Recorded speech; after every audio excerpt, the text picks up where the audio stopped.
Bonjour à toutes et à tous, je suis Chloé Gardès, journaliste chez L'Ami Liaison pour le site actualitedudroit.fr. Merci de nous retrouver aujourd'hui pour une nouvelle vidéo d'actualité, une vidéo qui sera consacrée à une étude publiée le 13 avril 2023 par l'Institut des études et de la recherche sur le droit et la justice et intitulée « Droit des générations futures ». En effet, depuis une décision de 2018 rendue par la Cour suprême de Colombie et reconnaissant comme sujet de droit tant les générations futures que le fleuve d'Amazonie, de nombreuses cours, y compris en France, se sont emparées de cette notion. Notion qui, par ailleurs, va servir à la société civile pour agir contre l'inertie des gouvernements. Depuis, les juges ont rendu des décisions retentissantes en la matière, reconnaissant ainsi aux États, mais aussi aux acteurs privés, une responsabilité environnementale au nom des générations futures. Afin d'évoquer plus en détail ce travail de recherche, j'ai le plaisir d'accueillir Sonia Gemini-Wagner, magistrate, inspectrice générale de la justice, déléguée au développement de l'Institut des études et de la recherche sur le droit et la justice et autrice de l'étude Droit des générations futures.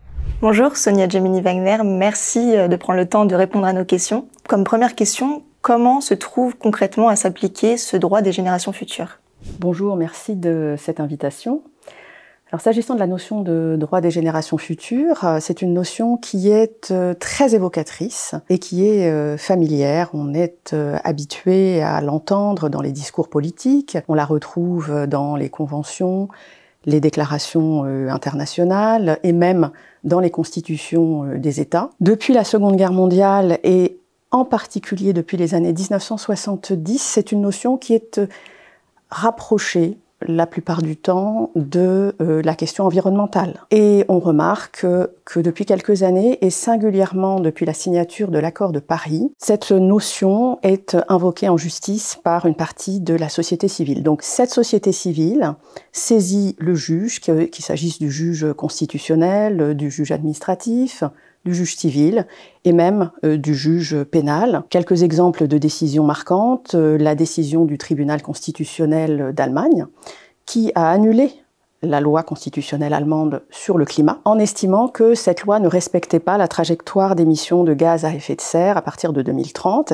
et elle s'est fondée pour cela sur une disposition de la constitution allemande sur les générations futures. Également une décision néerlandaise, Urgenda, 2019, la Cour suprême condamne les Pays-Bas au nom de l'intérêt des générations présentes, mais aussi des générations futures, et qui évoque un principe de justice transgénérationnelle. Alors que souhaite la société civile en saisissant les tribunaux? Probablement deux choses. La première, c'est de voir reconnaître sa cause, et elle utilise le tribunal comme une tribune pour conscientiser les citoyens et les juges. Et puis la deuxième chose, évidemment, c'est d'obtenir une décision favorable qui condamne les États, les multinationales, parce que de plus en plus d'entreprises font aussi l'objet d'actions en justice, et il s'agit d'infléchir les politiques publiques et les stratégies des entreprises. Et comment, selon vous, articuler ce droit des générations futures avec le droit des générations existantes, comme par exemple la liberté d'entreprendre? Alors comme vous l'avez remarqué, le titre de l'étude de l'IERDJ, c'est « Droit des générations futures ». Droit, entre parenthèses, S. Donc ce qui est évoqué là, c'est le droit en général, le fait que la notion de génération future est une notion juridique, sa portée juridique, et puis les droits des générations futures, le fait que ces générations futures pourraient être titulaires de droits fondamentaux. Et on a essayé d'analyser un phénomène clair qui est celui de la fondamentalisation des droits des générations futures. La société civile, les requérants, se fondent sur leurs propres droits et sur les droits des générations futures, et elle le fait, cette société civile, de deux façons différentes, soit en verdissant, entre guillemets, des textes et des conventions internationales existantes qui ne mentionnent pas de droits environnementaux, comme la CEDH, la Convention européenne des droits de l'homme, soit en s'appuyant sur des textes qui prévoient des dispositions sur les générations futures. Donc cela répond à votre question dans le sens où, évidemment, dès lors qu'on reconnaît un certain nombre de droits aux générations futures et aux générations actuelles, il s'agit de les concilier.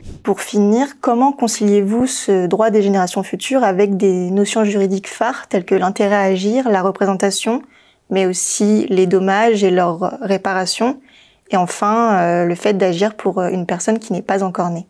Alors, nous avons placé l'étude sous l'égide de Mireille Delmas-Marty et de ses forces imaginantes du droit. Les juges sont saisis de questions sociétales majeures, et la première étant comment garantir l'habitabilité de la planète, et puis des questions juridiques aussi extrêmement difficiles. Alors, pour ne prendre qu'un seul exemple, celui de l'intérêt à agir, eh bien on remarque que les justiciables actuels agissent d'abord en leur nom propre, et puis qu'ils ajoutent à titre subsidiaire ou par ricochet l'intérêt des générations futures, et c'est une façon pour le juge plus facilement de reconnaître un intérêt à agir. Et puis, lorsque nous l'avons auditionné, la professeure Soraya Amrani-Mekki nous a rappelé l'existence d'une décision de Cour de cassation qui a reconnu un intérêt à agir et un préjudice né et actuel à une association reconnue d'utilité publique et qui a pour objectif de garantir la mémoire et de faire respecter la mémoire des personnes mortes en déportation. Et donc, elles avaient un intérêt à agir